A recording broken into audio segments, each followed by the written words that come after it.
అస్సలాము అలైకుం వరహ్మతుల్లాహి వబరకాతుహు. ఈరోజు హదీసు వెలుగు పుస్తక పఠనం నుండి పరలోకాన్ని విశ్వసించడానికి గురించిన కొన్ని హదీసులు మనం తెలుసుకుందాం. మహాప్రవక్త సల్లల్లాహు అలైహి వసల్లం ఒకసారి అన్నారు, ఒకవైపున సూర్ ఊదే దూత ఇస్రాఫీల్ బాకా నోటిలో పెట్టుకుని దైవాదేశం కొరకు చెవులప్పగించి తల వంచి బాకా ఊదే ఆజ్ఞ ఎప్పుడవుతుందా అని నిరీక్షిస్తూ ఉండగా నేను సుఖంగా నిశ్చింతగా ఎలా జీవితం గడపగలను? అక్కడున్న జనులు, దైవ ప్రవక్త, అయితే మమ్మల్ని ఏమి చెయ్యమంటారో కాస్త చెప్పండి అని అడిగారు. హస్బునుల్లాహు వనియమల్ వకీల్ అని పఠిస్తూ ఉండండి అని బోధించారు ప్రవక్త మహనీయులు సల్లల్లాహు అలైహి వసల్లం. సూర్ అంటే సైన్యానికి ప్రమాదాన్ని సూచించడానికి సూచనగా లేదా సైన్యాన్ని సమీకరించడానికి వినియోగించే బాకా లేక బిగిల్ అని అర్థం. అయితే ప్రళయ సూచనగా ఊదబడే బాకాను అర్థం చేసుకోవడం ఎవరితరం?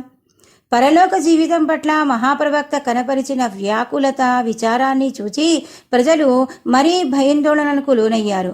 అందుకే మీరే ఇలా తల్లడిల్లిపోతూ ఉంటే ఇక మా గతేమవుతుందో, ఆ విషమ పరిస్థితిని దాటుకుపోయే మార్గమేమిటో చెప్పండని అడిగారు.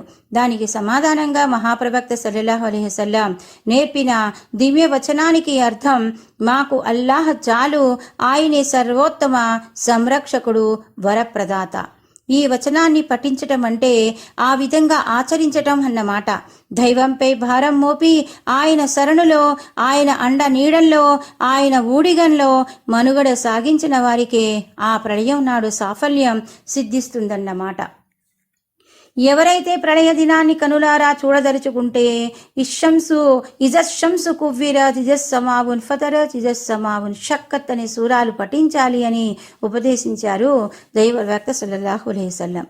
ఈ హదీసులో ప్రస్తావించబడిన సూరాలు మూడింటిలోనూ ప్రళయ దినాన జరగబోయే సంఘటనల వివరాలు కన్నులకు కట్టినట్లుగా ఒక్కొక్క దృశ్యాన్ని, ఒక్కొక్క కోవకు చెందిన వ్యక్తుల ప్రవర్తనను, ఆ రోజున సూర్య చంద్రాది గ్రహాలు దాల్చే రూపాల్ని అతి ప్రస్ఫుటంగా చిత్రీకరించడం జరిగింది. ఒక రోజున మహాప్రవక్త సల్లల్లాహు అలైహి వసల్లం యౌమైజిన్ తుహద్దిసు అఖబారహ, ఆ దినం ధరణి తన సకల సమాచారాలు వెల్లడి చేస్తుంది అనే ఆయతను పఠించి, సమాచారాలు వెల్లడి చేయటం అంటే అర్థం ఏమిటో తెలుసా అని తన సహచరులని అడిగారు. అల్లాహకు ఆయన ప్రవక్తకే అన్నీ తెలుసు అని సమాధానమిచ్చారు అక్కడున్నవారు.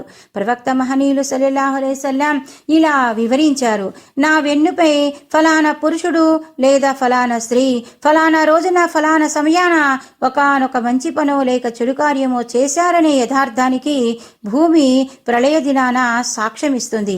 ఈ ఆయత్కు అర్థమిదే. ప్రజలు చేసే కర్మల్ని ఈ ఆయత్ ఖురాన్ వాక్యంలో సమాచారం అని పేర్కొనటం జరిగింది. ఈ హదీసు ద్వారా మనుషులు ప్రపంచాన్ని చేసే ప్రతి కార్యం, ప్రతి కదలిక, ఆడిన ప్రతి మాట పొల్లుపోకుండా భద్రంగా ఉందని, ఆ రోజు అంతా వెల్లడి అవుతుందని తెలుస్తోంది. దైవప్రవక్త సల్లల్లాహు అలైహి వసల్లం ఇలా ప్రవచించారు, ప్రళయ దినాన మీలో ప్రతి ఒక్కనితో అల్లాహ్ ప్రత్యక్షంగా మాట్లాడతాడు. అక్కడ అతనికై సిఫారసు చేసేవాడు కానీ, అతడు తప్పించుకునేందుకు తలదాచుకునేందుకు కానీ చోటు దొరకదు. సహాయం కొరకు అతడు తన కుడి ప్రక్కన చూస్తాడు. అక్కడ తాను చేసిన కర్మలు తప్ప మరేది కనిపించదు. మళ్ళీ ఎడమవైపునకు చూపులు మరలిస్తాడు. అక్కడ తన కర్మలు తప్ప మరేమీ కానరావు. ముందుకు చూస్తాడు. అటు అతి భయంకరమైన నరకం తప్ప మరేమీ అగుపించదు. కనుక ప్రజలారా, నరకాగ్ని నుండి రక్షించుకునేందుకు తాపత్రయపడండి. ఖర్జూర పండులో సగభాగం దానం చేసైనా సరే. ఈ హదీసులో ప్రళయ దినాన మనిషి తన ముందు ప్రత్యక్షమయ్యే నరక జ్వాలల నుంచి తప్పించుకోవడానికి మార్గాలు అన్వేషిస్తే అతనికి ఎలాంటి రక్షణ దొరకకపోవటమే కాక, ఆనాడు అతనికి తోడుగా కుడి ఎడమల నిలిచేవి కేవలం అతను చేసిన కర్మలు మాత్రమే అని తెలపటం జరిగింది. ఇలాంటి పరిస్థితిలో వీలైనన్ని సత్కర్మలు ఆచరించి ఆనాటి నరకయాత్ర నుండి తప్పించుకునేందుకు కృషి చెయ్యాలని బోధించటం జరిగింది. అలాంటి సత్కర్మల్లో బీద సాధలకు, అనాథలకు సేవ చెయ్యాలని సహాయాన్ని అందించాలని సహకారాన్ని ఇక్కడ పేర్కొనటం జరిగింది. ఖర్జూరపు సగభాగమైన దానం చెయ్యటం అన్న దానికి భావం ఏమంటే, మనిషి వద్ద కేవలం ఒక ఖర్జూర పండే ఉన్నప్పుడు అందులో సగం పండు తన నిరుపేద సోదరునికి ప్రదానం చేస్తే అది కూడా గొప్ప సత్కార్యమే. ఎందుకంటే అల్లాహ్ సత్కర్మల పరిమాణాన్ని చూడడు, దాని వెనుకనున్న సంకల్పాన్ని పరిగణలోనికి తీసుకుంటాడు. ఆమీన్.